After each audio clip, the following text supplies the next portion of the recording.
کہا جاتا ہے کہ جس نے شمس المعارف کے رازوں کو سمجھ لیا اس نے دنیا کے پوشیدہ علوم پر قدرت حاصل کر لی، لیکن یہ دروازہ ہر کسی کے لیے نہیں۔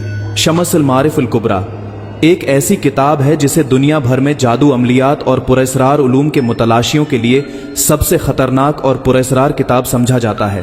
13ویں صدی میں امام احمد بن علی البونی نے اس کتاب کو لکھا، لیکن کہا جاتا ہے کہ یہ کتاب صرف ان کے علم کا حصہ نہیں بلکہ کسی غیبی علم کے ذریعے وجود میں آئی۔ یہ کتاب صرف الفاظ کا مجموعہ نہیں بلکہ ایک ایسا خزانہ ہے جس میں جنات کو قابو کرنے، پوشیدہ مخلوقات سے بات کرنے اور دنیاوی و روحانی طاقتوں کو قابو میں لانے کے طریقے درج ہیں۔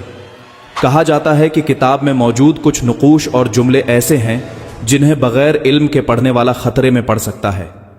کتاب کے بعض عملیات ایسے ہیں جو جنات اور غیبی مخلوقات کو حاضر کرنے کے لیے استعمال کیے جاتے ہیں، لیکن ان کے غلط استعمال سے پڑھنے والے کی جان بھی خطرے میں پڑ سکتی ہے۔ کئی لوگوں کا کہنا ہے کہ اس کتاب کو سمجھنے اور اس پر عمل کرنے والے اکثر پراسرار طریقے سے غائب ہو گئے یا ان کی زندگی تباہ ہو گئی۔ شمس المعارف کی تحریر میں پیچیدگی کا ایک ایسا جال بنا گیا ہے جو قاری کو خوف اور تجسس کی دنیا میں لے جاتا ہے۔ جو لوگ اس کتاب کو بغیر رہنمائی کے پڑھنے کی کوشش کرتے ہیں ان کے بارے میں کہا جاتا ہے کہ وہ خوفناک تجربات سے دوچار ہو سکتے ہیں، مثلاً عجیب و غریب آوازیں سننا، چیزوں کا خود بخود حرکت کرنا یا خواب میں ڈراؤنی مخلوقات کو دیکھنا۔ شمس المعارف کے بارے میں کہا جاتا ہے کہ یہ کتاب اپنے قارئین کا امتحان لیتی ہے۔